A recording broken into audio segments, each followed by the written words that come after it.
Hello students, this is Ram Gopal Balana and you are watching RGB English Mantra। आज का हमारा जो topic रहेगा वो रहेगा मॉडल एक्सिलरीज। एक्सिलरी क्या होते हैं? एक्सिलरी का मतलब होता है हेल्पिंग वर्ब। तो जैसे कि पिछली वीडियो में भी मैं बता चुका हूं कि जो एक्सिलरीज हैं वो दो प्रकार की होती हैं, प्राइमरी एक्सिलरी और मॉडल एक्सिलरी। प्राइमरी एक्सिलरी में डू, बी और हैव आते हैं और मॉडल एक्सिलरी में जो मॉडल हैं may, might, can, could, will, shall, would, should, ought to, must, need, dare, used to, ये जो मॉडल हैं ये मॉडल एक्सिलरीज में आते हैं। तो मॉडल करने से पहले कुछ बातें आपको क्लियर होनी चाहिए। एक तो ये कि जो मॉडल होते हैं वो हेल्पिंग वर्ब होते हैं, जैसे is, am, are helping verb होते हैं, do, does, has, have helping verb होते हैं, उसी तरह से मॉडल भी हेल्पिंग वर्ब होते हैं। और मॉडल के बाद हमेशा फर्स्ट फॉर्म ही आती है, वर्ब की पहली फॉर्म का ही हम मॉडल के बाद प्रयोग करते हैं। सदा वर्ब की फर्स्ट फॉर्म का प्रयोग मॉडल के बाद होता है, कभी भी दूसरी या तीसरी फॉर्म कभी भी मॉडल के बाद तुरंत बाद नहीं आएगी। एक और बात ध्यान रखने वाली है कि पर्सनल प्रोनाउन जो होते हैं, जैसे I, we, you, he, she, it, they, means first person, second person और थर्ड पर्सन, ये जो होते हैं इनका मॉडल पर कोई प्रभाव नहीं पड़ता। क्या मतलब है इस बात का? इस बात का मतलब ये है कि जैसे आपको पता है कि जो पर्सनल प्रोनाउन होते हैं या फर्स्ट पर्सन सेकंड पर्सन होते हैं, उनका प्राइमरी एक्सिलरी पर means is, am, are, was verb पर प्रभाव पड़ता है। जैसे आई के साथ हम एम लगाते हैं, वी के साथ हम आर लगाते हैं, ही के साथ हम इज लगाते हैं। तो जब प्रोनाउन बदलता है, पर्सन बदलता है, तो हम उसके साथ हेल्पिंग वर्ब भी बदल देते हैं। लेकिन जो मॉडल होते हैं वो नहीं बदलते। कैसे? आई के साथ भी हम कैन लगा सकते हैं, वी के साथ भी, यू के साथ भी कैन लगा सकते हैं, ही के साथ भी, शी के साथ भी, इट के साथ भी, दे के साथ, सभी के साथ कोई भी पर्सनल प्रोनाउन हो सभी के साथ वही सेम मॉडल लग सकता है। ठीक है ना? तो इसलिए हम कहते हैं कि पर्सनल प्रोनाउन का मॉडल्स पर कोई प्रभाव नहीं पड़ता। चलें शुरू करते हैं। आपका जो मॉडल है, फर्स्ट मॉडल जो है वो है मे, यूज ऑफ मे। एक बात मैं यहां बताना चाहता हूं कि जो मॉडल हैं, जैसे नाम है मॉडल, अगर आप ध्यान से इसको देखो तो क्या है, ये मॉडल है, एक तरह से आपके मूड पे डिपेंड है। ठीक है ना? तो आपका मूड बदल जाता है तो कई बार मॉडल भी बदल जाता है। वो कैसे? कुछ बातें हम यहां क्लियर करेंगे कि मूड के साथ मॉडल का क्या रिलेशन है। परमिशन के लिए मे का यूज हम करते हैं, यूज ऑफ मे जो हम कर रहे हैं, परमिशन के लिए हम मे का यूज करते हैं। परमिशन का मतलब क्या? ये इस यूज को आप बहुत समय से करते आ रहे हो। आप क्लास में जाते हो तो क्लास में जाने से पहले आप सर से परमिशन मांगते हो। क्या कहते हो? मे आई कम इन सर? तो आप परमिशन मांग रहे हो और क्या लगा के मांग रहे हो? मे लगा के मांग रहे हो। तो आप कह सकते हो कि मे का प्रयोग परमिशन लेने के लिए होता है। और आगे से सर आपको क्या कहते हैं? यस यू मे, हाँ तुम आ सकते हो। यस यू मे, ओके, हाँ तुम आ सकते हो। तो सर भी मे लगा के परमिशन आपको दे रहे हैं। आप क्या कर रहे हो? मे लगा के परमिशन मांग रहे हो, सर आपको मे लगा के परमिशन दे रहे हैं। तो मे का प्रयोग परमिशन लेने और देने दोनों के लिए हो सकता है। यहां आप देख सकते हो, may I use your pen for some time, क्या मैं कुछ समय तक आपका पेन प्रयोग कर लूं? तो आप क्या है, किसी दूसरे व्यक्ति से पेन को प्रयोग करने की परमिशन मांग रहे हो। तो क्या लगा रहे हो? मे का यूज कर रहे हो। आगे देखते हैं कि मे का यूज जो है वो पॉसिबिलिटी के लिए भी होता है, संभावना के लिए। जैसे इट मे रेन टुडे, शायद आज बारिश हो।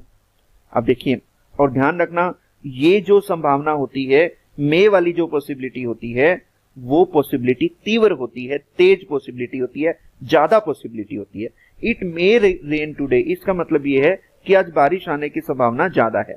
रोहित मे कम टुमारो, हो सकता है रोहित कल आ जाए। तो रोहित के आने की संभावना ज्यादा है। ज्यादा संभावना के लिए हम मे का यूज करते हैं। मे का प्रयोग जो है वो विश को एक्सप्रेस करने के लिए भी होता है, हमारी कोई इच्छा है। और ध्यान रखना, ये वो विश होती है जो हम परमात्मा से करते हैं। जैसे मे यू लिव लॉन्ग, आपकी उम्र लंबी हो, आप दीर्घायु हो, ये विश हम कहां से कर रहे हैं? परमात्मा से विश कर रहे हैं। May God bless you. Okay, तो इसमें भी हम मे लगा के गॉड को कह रहे हैं कि आपको ब्लेस करे, आपको अपना आशीर्वाद दे। ठीक है, तो इस तरह से मे का यूज जो है वो विश को एक्सप्रेस करने के लिए होता है। पर्पस के लिए मे का यूज होता है। पर्पस मीन्स उद्देश्य, उद्देश्य के लिए। कैसे? ही वर्क्स हार्ड, वो मेहनत करता है, सो दैट ही मे पास, ताकि वो पास हो जाए। कहने का मतलब उसके मेहनत करने का जो उद्देश्य है वो क्या है? पास होना है। तो इसलिए हम पर्पस के लिए भी, उद्देश्य के लिए भी मे का प्रयोग करते हैं। आगे है हमारा माइट का प्रयोग, यूज ऑफ माइट। माइट का प्रयोग कहां होगा? पास्ट टेंस ऑफ मे के पास्ट टेंस में। अब पास्ट टेंस का क्या मतलब? जैसे हम इस सेंटेंस को देखते हैं, Mohan told me that I might use his pen. यहां पर टोल्ड है, टोल्ड क्या है? पास्ट टेंस है, सेकंड फॉर्म है। ठीक है ना, तो सेकंड फॉर्म के कारण हम यहां माइट लगा रहे हैं। अगर यहां टोल्ड की जगह पर टेल होता तो हम यहां माइट की जगह पर मे लगाते, माइट नहीं लगाते। ठीक है ना, तो मे का जो पास्ट टेंस है वो माइट होता है, इसलिए क्योंकि टेंस की शुरुआत पास्ट टेंस से हुई है, टोल्ड से हुई है, तो इसलिए आगे जाके मे की जगह पे माइट का यूज हो गया। Mohan told me that I might use his pen. He said, देखिए यहां पर सेड है, सेड है तो इसका मतलब क्या हुआ है? सेंटेंस पास्ट में है। अगर पास्ट में है तो हम यहां he might come in the next class, in the next day, तो माइट लिखा है। अगर यहां पे सेज होता, सेज होता, प्रेजेंट होता, तो हम क्या करते? He may come the next day use करते। इस तरह से आपको देखना है कि अगर सेंटेंस पास्ट में है तो आप माइट का यूज करेंगे। स्लाइट पॉसिबिलिटी और रिमोट पॉसिबिलिटी। देखिए पीछे मे के सेंटेंस में भी आपने देखा, मे के यूज में भी आपने देखा कि मे का प्रयोग पॉसिबिलिटी के लिए होता है। मैंने वहां पे आपको बताया था कि मे का प्रयोग ज्यादा पॉसिबिलिटी के लिए होता है और माइट का प्रयोग स्लाइट पॉसिबिलिटी के लिए होता है, कम संभावना के लिए होता है। या रिमोट पॉसिबिलिटी मीन्स दूर की संभावना के लिए होता है। It might rain in the evening, हो सकता है शाम को बारिश हो जाए, तो लेकिन माइट लगा के हमने यूज किया है, तो इसका मतलब क्या है कि बारिश होने की संभावना कम है। अगर हम यहाँ पे मे लगा देते तो बारिश होने की संभावना ज्यादा हो जाती। तो वहीं जैसे मैं आपको कह रहा था, मूडल मीन्स आपके मूड की बात। ठीक है ना, आपके मूड की बात मूडल बताते हैं। अगर आपका मूड ये कह रहा है कि बारिश होने की संभावना ज्यादा है तो आप मे लगा सकते हो। अगर आप सोच रहे हो कि बारिश होने की संभावना कम है तो आप यहाँ पे क्या लगाओगे? माइट लगाओगे।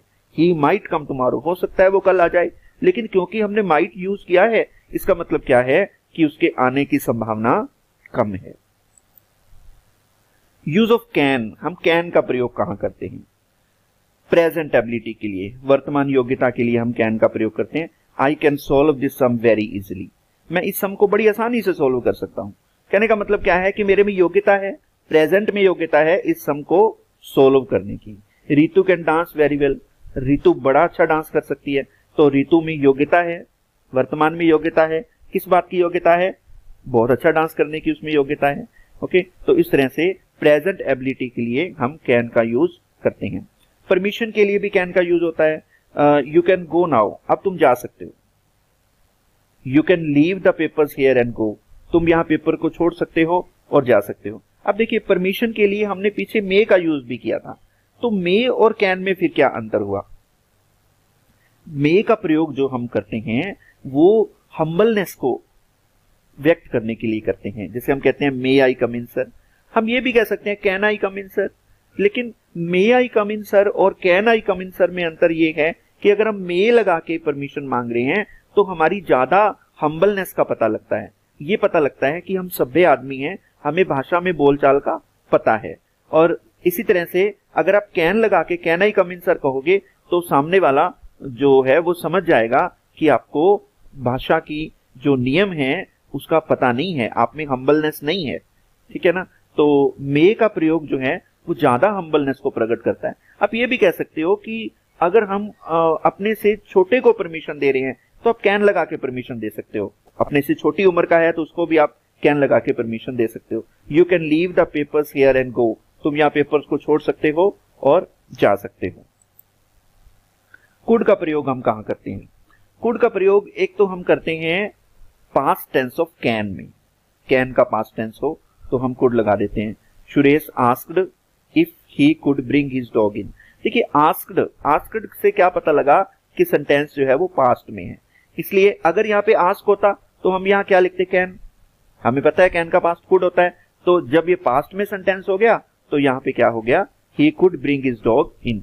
He told me that I could use his mobile. उसने मुझे कहा कि मैं उसका मोबाइल यूज कर सकता था। तो टोल्ड है, इट मीन्स क्या है, सेंटेंस पास्ट में है। पास्ट में है तो यहाँ पर क्या यूज हो गया, कुड का यूज हो गया। पास्ट एबिलिटी, भूतकाल की योग्यता को व्यक्त करने के लिए भी हम कुड का यूज करते हैं। आई कुड स्विम, मैं तैर सकता था। व्हेन आई वाज यंग, जब मैं यंग था, जब मैं जवान था तब मैं तैर सकता था। अब नहीं तैर सकता क्योंकि अब योग्यता नहीं है। ये योग्यता कब थी, पास्ट की योग्यता थी। तो पास्ट की योग्यता को एक्सप्रेस करने के लिए हम कुड का यूज करते हैं, और प्रेजेंट की योग्यता को एक्सप्रेस करने के लिए हम कैन का यूज करते हैं। तो इस बात को ध्यान में जरूर रखना है। He could speak English when in city, वो अंग्रेजी बोल सकता था जब वो शहर में था, अब नहीं बोल सकता। ओके, तो अब वो नहीं बोल सकता, अब उसमें योग्यता नहीं है। तो पास्ट की एबिलिटी को एक्सप्रेस करने के लिए हम कुड का यूज करते हैं, और प्रेजेंट की एबिलिटी को एक्सप्रेस करने के लिए हम कैन का यूज करते हैं। अगला हमारा मॉडल है will, use of will. Will का प्रयोग हम कहां करते हैं, with second and third person in future tense. Future tense में हम सेकंड और थर्ड पर्सन के साथ विल लगाते हैं। सेकंड पर्सन कौन सा होता है, यू, और थर्ड पर्सन कौन सा होता है, ही, शी, इट, दे। तो इन सभी के साथ हम विल का यूज करते हैं फ्यूचर टेंस को बताने के लिए। He will finish his work by tomorrow, वो कल तक अपना काम फिनिश कर लेगा, कल तक वो अपना काम पूरा कर लेगा। तो बात जो है वो फ्यूचर की है, इसलिए हमने ही के साथ विल का यूज किया है। कंडीशनल सेंटेंसेस, शर्त वाले वाक्यों में भी हम विल का यूज करते हैं। कैसे, if you work hard you will pass. देखिए, जो सेंटेंस इफ से शुरू होता है उसको हम इफ क्लॉज कहते हैं, जो सेंटेंस बाकी है इसको हम मेन क्लॉज कहते हैं। तो कंडीशनल सेंटेंसेस का एक स्पेशल वीडियो भी मैंने बनाया है, जिसका लिंक डिस्क्रिप्शन में दिया है, आप वहां से वो वीडियो भी देखकर कुछ नॉलेज इससे गेन कर सकते हैं। If you work hard you will pass, अगर तुम मेहनत करते हो तो तुम पास हो जाओगे। देखिए, इफ क्लॉज है जो इफ से शुरू होता है, इसमें क्या है, वर्क फर्स्ट फॉर्म है, तो मेन क्लॉज में क्या है, विल प्लस पहली फॉर्म का यूज हम कर रहे हैं। तो कंडीशनल वाले सेंटेंस में भी हम विल का यूज करते हैं। इफ यू वर्क हार्ड, यदि तुम मेहनत करते हो तो तुम पास हो जाओगे। पोलाइट रिक्वेस्ट के लिए, किसी को हमने पोलाइटली रिक्वेस्ट करनी है तो वो विल लगा के आप करते हो। Will you open the door please, क्या आप कृपया दरवाजा खोलेंगे। तो विल का प्रयोग यहाँ पोलाइट रिक्वेस्ट करने के लिए हो रहा है। वुड का यूज कहां होगा, एक तो पास्ट टेंस ऑफ विल, जैसे कि आपने पीछे मॉडल्स में देखा, कैन का पास्ट कुड होता है, मे का पास्ट माइट होता है, इसी तरह से विल का पास्ट वुड होता है। Meeta said that she would bring tea. Meeta said, अब देखिए सेट जो है वो पास्ट है तो यहां पर वुड आ गया। अगर सेट की जगह पे सेज होता तो क्या आता, यहां विल आता है। ओके, तो Meeta said that she would bring tea, will के पास्ट टेंस में वुड का यूज किया जा रहा है। कंडीशनल सेंटेंसेस में भी हम वुड का यूज करते हैं। इफ यू वर्कड, देखिए वर्कड सेकंड फॉर्म है इफ क्लॉज में, तो मेन क्लॉज में वुड प्लस पहली फॉर्म का हम यूज करते हैं। तो यहाँ देखिए कंडीशनल सेंटेंसेस में हम वुड का यूज कर रहे हैं। यदि तुमने मेहनत की तो तुम पास हो जाते, अगर तुमने मेहनत की होती तो तुम पास हो जाते। प्रेफरेंस के लिए, प्राथमिकता देने के लिए भी हम वुड का यूज करते हैं। I would rather starve than beg, भीख मांगने की बजाय मैं भूखा रहने को प्राथमिकता दूंगा। तो स्टार्व क्या है, भूखा रहना, भूखा रहने को प्राथमिकता दूंगा। प्रेफरेंस, तो प्रेफरेंस के लिए किसी काम को हम दूसरे काम से ज्यादा प्रेफरेंस देते हैं तो इसके लिए हम वुड का यूज करते हैं। Repeated activity of the past, भूतकाल में कोई क्रिया बार बार हो रही हो, रिपीटेड एक्टिविटी हो, तो उसके लिए भी हम वुड का यूज करते हैं। He would go to temple daily, वो मंदिर जाता था रोजाना। When he was in the village, जब वो गांव में था, तो गांव में मंदिर जाने की प्रक्रिया जो है वो बार बार होती थी, मंदिर जाने की एक्टिविटी बार बार होती थी, तो इसलिए हम यहाँ पे वुड लगा के रिपीटेड एक्टिविटी ऑफ पास्ट को एक्सप्रेस करते हैं। पोलाइट रिक्वेस्ट के लिए, would you bring me a glass of water, क्या आप मेरे लिए एक गिलास पानी लाएंगे। तो यहाँ पर क्या है, किसी को रिक्वेस्ट की गई है कि आप मेरे लिए एक गिलास पानी लाएं। पोलाइटली रिक्वेस्ट अगर करते हैं हम, तो उसके लिए हम क्या करते हैं, वुड का यूज करते हैं। शुड का यूज कहां करते हैं हम? शुड का यूज होता है जनरल ड्यूटी के लिए, सामान्य कर्तव्य के लिए। जैसे you should obey your parents, we should serve our country, हमें अपने देश की सेवा करनी चाहिए। तो ये हमारा कर्तव्य है कि हम अपने देश की सेवा करें। ये हमारा कर्तव्य है कि हम अपने पेरेंट्स को ओबे करें, उनकी आज्ञा का पालन करें। ठीक है, तो इसके लिए हम जनरल ड्यूटी के लिए शुड का यूज करते हैं। To give advice to others, दूसरों को सलाह देने के लिए भी शुड का प्रयोग होता है। You should give up smoking, तुम्हें स्मोकिंग छोड़ देनी चाहिए। तो यहाँ पे दूसरे को सलाह दी गई है कि स्मोकिंग जो है वो अच्छी आदत नहीं है, इसलिए आपको उसे गिव अप कर देना चाहिए, छोड़ देना चाहिए। तो हम किसी दूसरे व्यक्ति को जब सलाह देते हैं तो शुड लगा के ही सलाह देनी चाहिए।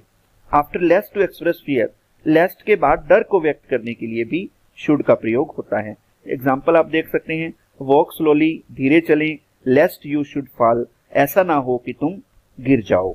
तो गिरने का डर है, ठीक है, तो इसलिए हम लेस्ट के बाद शुड का यूज कर रहे हैं। यूज ऑफ मस्ट, मस्ट का प्रयोग हम कब करते हैं? मस्ट का प्रयोग होता है एम्फेटिक एडवाइस के लिए। एम्फेटिक एडवाइस का मतलब वो सलाह जो हम दबाव देकर देते हैं, किसी को जोर डालकर जो सलाह देते हैं उसको हम एम्फेटिक एडवाइस कहते हैं।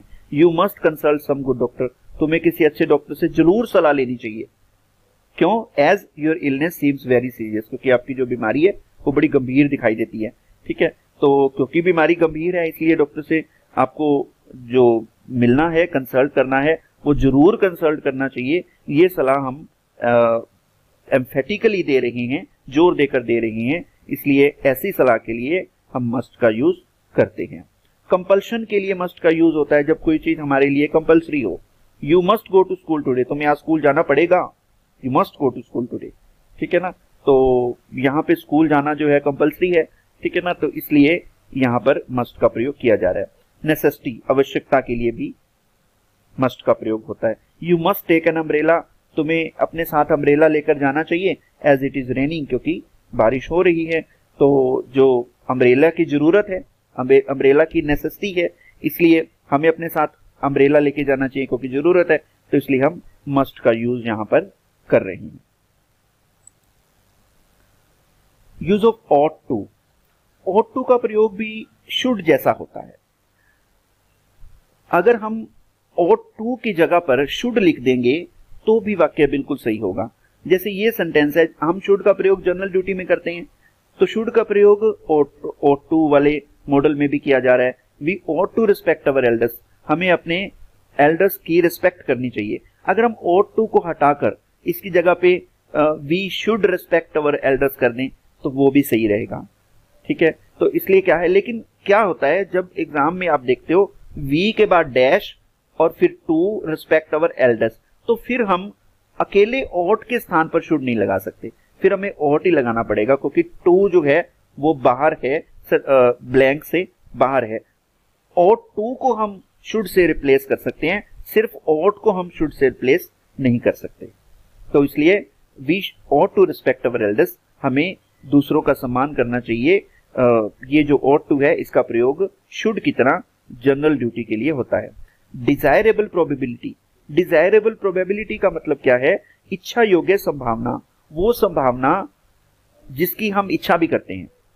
कैसे? India ought to win world cup this time, इस बार इंडिया को वर्ल्ड कप जरूर जीतना चाहिए। तो हम चाहते भी हैं, हमारी डिजायर भी है कि वो जीत जाए, और इस बात की प्रोबेबिलिटी भी है क्योंकि जो टीम है वो बहुत मेहनत कर रही है वर्ल्ड कप जीतने के लिए। ठीक है, तो प्रोबेबिलिटी भी है, तो डिजायरेबल प्रोबेबिलिटी के लिए हम ऑट टू का यूज करते हैं। India ought to win world cup this time. Desirable need के लिए भी ऑट टू का यूज होता है। You ought to build a new house now, तुम्हें अब एक नया घर बना लेना चाहिए। तो ऑट टू का प्रयोग अब देखिए कैसे किया जा रहा है। ऑट टू का प्रयोग नया घर बनाने के लिए, मीन्स हमारी डिजायर भी हम एक नया घर बना लें और हमारी नीड भी है नया घर बनाने की। ठीक है ना, तो इसलिए हम ऑट टू का यूज यहां पर करेंगे। You ought to build a new house now. Use of need, need का प्रयोग हम कहां करते हैं? जरूरत के लिए। Absence of compulsion, you needn't worry about me, तुम्हें मेरे बारे में चिंता करने की जरूरत नहीं है। आई एम ऑल राइट, मैं बिल्कुल ठीक हूं। नीडंट, नीड का प्रयोग जरूरत के लिए। Okay, use of dare, dare का यूज हम कहां करते हैं? एक्सप्रेस फियरलेसनेस, फियरलेसनेस निर्भीकता को प्रकट करने के लिए। How dare you behave like this, तुमने ऐसा व्यवहार करने का साहस कैसे किया, हिम्मत कैसे हुई तुम्हारी। ओके, तो इसके लिए हम कई बार कहते हैं हाउ डेयर यू, हिम्मत कैसे हुई तुम्हारी। ठीक है, तो इस तरह से हम डेयर का यूज करते हैं to express fearlessness. Use to का प्रयोग, यूज टू का प्रयोग होता है पास्ट हैबिट को एक्सप्रेस करने के लिए। He used to smoke when he was in the village, वो स्मोक किया करता था जब वो कॉलेज में था। He used to smoke when he was in the college, वो स्मोक किया करता था जब वो कॉलेज में था। तो कहने का मतलब क्या है, उसकी पास्ट की हैबिट थी, स्मोक करना उसकी पास्ट की हैबिट थी, तो उसके लिए हम यूज टू का यूज हम करते हैं। My grandmother use to feed sparrows when she was in village, मेरी ग्रैंड मदर स्पैरोज को फीड करवाया करती थी जब वो गांव में थी। तो यूज टू फीड यानी जो उसकी आदत थी ग्रैंड मदर की फीड करवाना स्पैरोज को, तो इसलिए हम यहाँ पे यूज टू का प्रयोग करते हैं। तो इस तरह से मॉडल एक्सिलरीज या मॉडल हेल्पिंग वर्ब का टॉपिक जो है वो आज हमने यहाँ किया। तो उम्मीद है सभी विद्यार्थियों को ये टॉपिक समझ आया होगा। अगर मॉडल के बारे में किसी विद्यार्थी को कोई डाउट है, कोई संदेह है, तो आप कमेंट बॉक्स में जाकर अपना जो क्वेश्चन है वो पूछ सकते हैं।